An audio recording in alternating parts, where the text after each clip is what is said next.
Hello, and welcome back to the living room.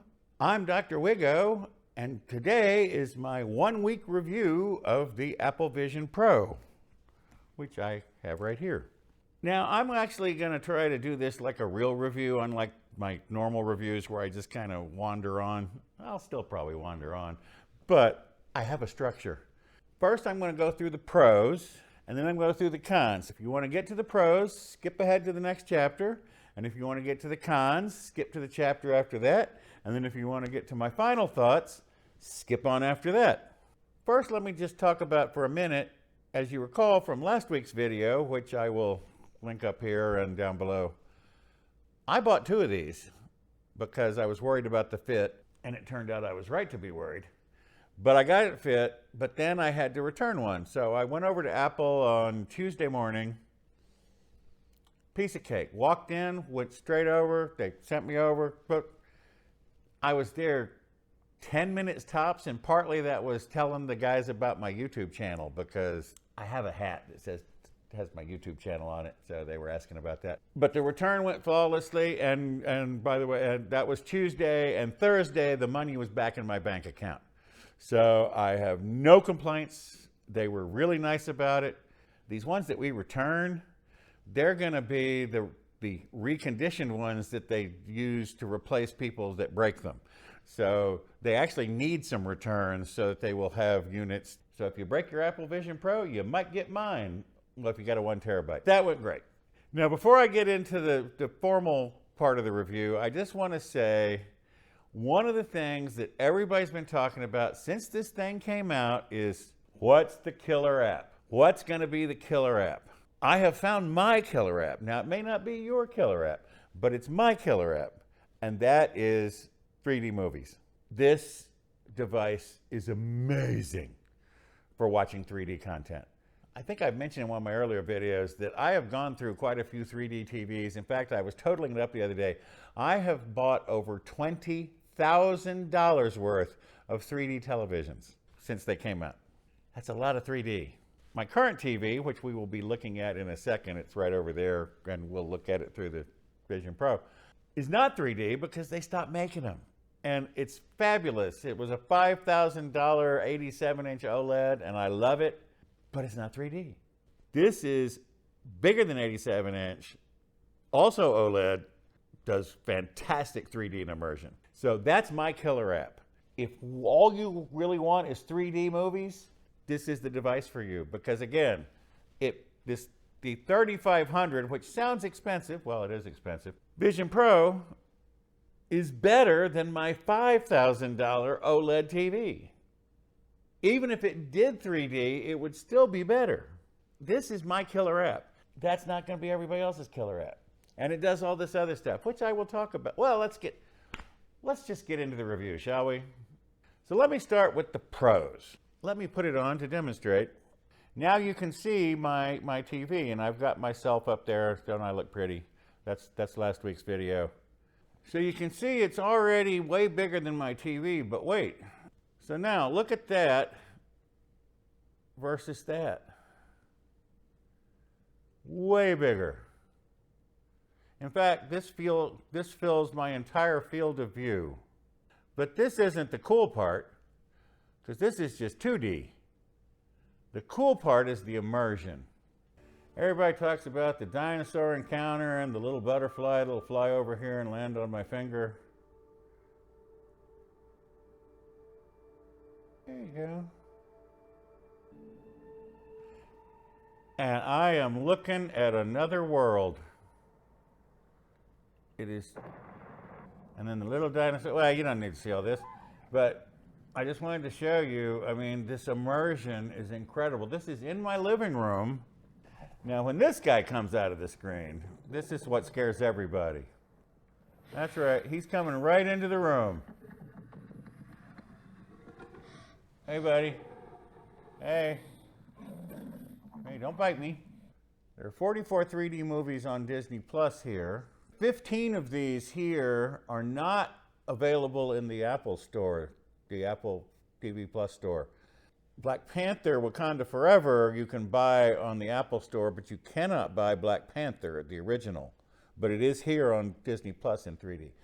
Here are the 3D movies on Apple 3D Plus, and there are 180 here, although 28 are also available on Disney Plus. Now, by the way, on Disney Plus, I have watched Quantum Mania and Shang-Chi. By the way, both of those movies are better in 3D than they were in the theaters for me. And here on the Apple Store, well, here, I'll take you to my library. Here are my 3D movies that, and again, I didn't buy these. I had bought them way back when, and then when this came out, all of a sudden I have these 3D versions available.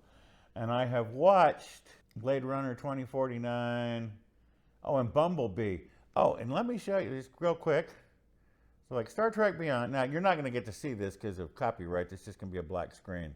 That's the size of the screen for like regular widescreen movies. When I went to watch Bumblebee, Bumblebee is in the IMAX ratio. See, it's much taller and not as wide. So see, I can make this. So I watched Bumblebee last night,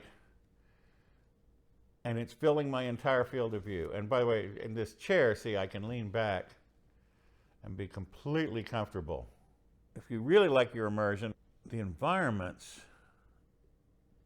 which I'm sure you've seen in other videos. When I expand it out, I also have audio, which hopefully you're hearing. But these environments are just amazing. And if we go to Mount Hood, look at the water, it's raining. And you can hear it raining. Pro number one was the immersion. Pro number two, and this one is a big one for me. If you've watched my video, which I will link down below, of the PSVR 2, which is sitting over there on the console, it was so picky. I mean, if your eyes got the slightest bit out of alignment, things would ding and it would get all upset. This thing has a very, look how much I'm moving it around and I can still see everything fine. Every now and then, it'll come up and say, like when it goes to Optic ID me, it'll say lower or raise or lower the Vision Pro slightly, and you have to lift it up a little or lower it a little to get it lined up so the Optic ID will work. But then after it does that, you can just go back to wherever you were. The eye tracking and hand control is just, like everybody says, it just works. It remembers. So like, put it over there, it'll stay there until I move it. Just the eye tracking and the hand tracking is just amazing. As my friend Nilay Patel says on The Verge, it's magic until it isn't, because sometimes this stuff just doesn't work right. And then the placement memory, it remembers where things are. I have this as a pro, but I think it's also a little bit of a con. The pass-through, as everyone who's used headsets tells you, is the best of any headset ever. But look, it's blurry. In my video last week, everybody said, well, it's because you don't, it's because you don't have enough light. Well, I don't know. It's daylight, and I have two very bright lights in here. I mean, look at the shadow over on that wall being cast by this light, and it's also daylight, and everything's still a little blurry. Not badly blurry, but like I can't read see the clock in the other room there?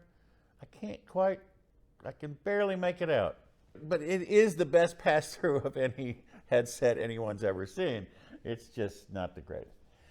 Now the screen mirroring for the Macs is awesome, except in all the videos, a little Connect thing appears up over it. Hey, there we go, there's my MacBook Pro. I have only seen that once, and it was while I was shooting this video. I was looking at my notes over on my MacBook Air, and the little Connect thing appeared. It's the only time I've seen it, and I mean, I've tried a lot. It's been a week. I've been fooling around with this for a week. But this is pretty amazing because, again, you use this, now you have a keyboard and a mouse, well, a trackpad. Pro is the audio. These little speakers here are amazing. You have the full Apple Spatial Audio, and it's firing down into your ears, and it sounds like it's coming from all around you. It's just amazing. Now, those of you who have AirPods are going, well, yeah, I know all about this. Yeah, but you stick things in your ears. I hate things in my ears. So this is just perfect for me because it's firing. It's not perfect because there's a volume level. You can't turn it up loud enough for me. I mean, it's perfectly serviceable, but I'd like to crank it up. I'm an old man. And as I've gotten older, I like to, I used to always have the TV volume on 68. Well, now I prefer like 72. Well, these go up to 68.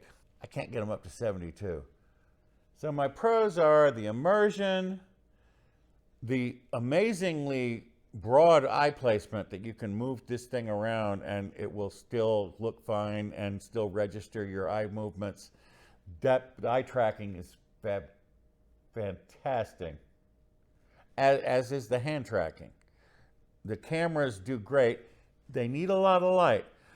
At night, I tend to have these lights in here relatively dim, but I've had to add a setting to my Lutron for Vision Pro where I bring all the lights up about 50% so that it can see my hands, because otherwise you keep getting little messages. The pass-through, blurry but serviceable is what I call it. But again, still better than every other headset.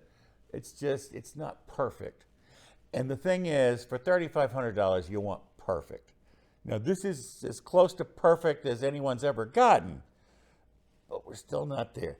And the screen mirroring, which you're seeing now and which you can also send to other devices, but you're watching a recording, but it can also be mirrored so other people can see what you're seeing, unless it's copyrighted. And then the audio. The audio is just amazing.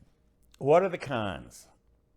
My number one con is back to the Nilay Patel thing, that it's magic until it isn't, because too often it's not magic. The interface is erratic. Like when I'm watching a movie in Apple TV Plus, one of my library movies, like when I was watching Bumblebee last night. Well, when I want to pause the movie, I wave my hands, I do all that. The controls will not appear. I look, I try everything. And eventually they'll appear. But if you don't want the controls to be there, they'll just pop up. And like I said, you'll accidentally glance and like move a hand, and you just scrub through 30 minutes of the movie, and then you have to go back and find your place. So the interface is still a little erratic. The comfort. Again, I have watched many movies in here, but I use this band, the dual loop band. This band, the one that's cool looking and is easier to do and doesn't mess your hair up as much, and the one you really want to do, I can maybe make it half an hour, 45 minutes, and then I have to take it off. It's just getting to me. Whereas this thing I can leave on for a whole 2-hour movie. Oh, and it does get warm in here with that thing pressed up against your face. I mean, there is a MacBook Pro in there with the R1 chip, and they generate some heat. And it has these air intakes under here, and then there's exhausts up here, and there's fans. If you watch the Jerry Rig Everything Teardown, which I will be linking down below for another reason that I'll get to in a minute. But if you watch his teardown, yeah, there's 2 huge little fans in here. But the heat does build up a little bit. It does get a little warm up under there. The field of view, that's a big complaint a lot of people have. The reader inserts. Now, if you have prescription lenses, the ability to get prescription inserts is just phenomenal because you can't get glasses in there. But these reader inserts that I got because I need reading glasses, as far as I can tell, and I will go a day with them in, and I'll go a day with them out, and I'll try different things. And the only difference I have ever seen, and I think this may be a placebo effect even, is when I'm doing the screen mirroring of my Mac, I think the menus look slightly clearer if I have the reader inserts in. But the reader inserts don't seem to do any good, but I'm leaving them in. Why? Watch the Jerry Rig Everything video. When he flips when he's doing his scratching test, he flips the thing around and scratches the lenses on the inside, and they scratch all to hell. So I'm keeping the reader inserts in because it's an extra layer of protection on those very expensive lenses. I've already mentioned the lighting issue. It really needs bright lights. So like if you like watching movies in your living room at night in a not dark, but just dim lit, no, it won't see your hands. Which is why, again, at night when I'm watching movies, when I want to go stop the movie or when the movie's over, I'm doing this, trying to get a menu to appear somewhere. The app situation, everybody knows about the no Netflix and no Spotify, and you do have the Juno app for YouTube, and YouTube announced that they are actually working on something, so that's something. So the app situation, but again, it's a week old. More apps will show up. I'm sure Netflix and YouTube and Spotify will get over here eventually. Battery life, but as you can see, I use it sitting here, so the battery's sitting here. Oh, and God bless Apple for having the battery connection be on the left side, which is the side where my armrest is, so that's where I have the battery sitting, so it works out perfect. And I can just plug it in when I'm using it. So I keep it plugged in, I plug it in when I'm using it, and then when I'm done, I unplug it from the Vision Pro battery and plug it back into the iPad.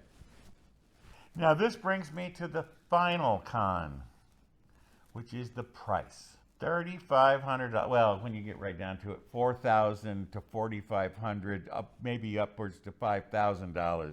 But as I pointed out, that 87-inch OLED hanging on my wall was $5,000. And in fact, almost every 3D TV I bought over the years was between $3,000 and $5,000. Well, because I always bought big ones. So I'm used to spending $5,000 on a content consumption device. The price is not an issue for me. You'll notice that in this review, I didn't really show off opening lots of apps and doing all that, because that's not what I'm going to use it for. Yes, it's fun. Like I was watching a movie. I've watched so many movies. I was going, that person looks so familiar. Now, watching on the TV, I would normally just pick up my iPad and do that. But I was watching the Vision Pro and I went, oh, but I popped a thing and I got the IMDb iPad app and looked it up. There they are. Closed it out, went back to the movie. So you can do all that kind of stuff. I did not buy this to be more productive. In fact, as most of you know, I'm getting near retirement. I'm actually well past retirement age, but I'm planning to retire in the next year or two. And so I don't give a crap about productivity. The only productivity I need is to be able to do YouTube scripts and mirroring my screen, all that. Yeah, it's all well and good. That's not why I bought it. I bought it for watching 3D movies. I love it. I wouldn't trade it for anything, but it may not be for you. If your primary goal is 3D and immersion, I didn't even get into all the immersive videos that Apple is doing. They've got the Alicia Keys rehearsal thing. It's scary because you're like sitting in her rehearsal studio. She's standing at the keyboard playing, and then she starts walking right towards you.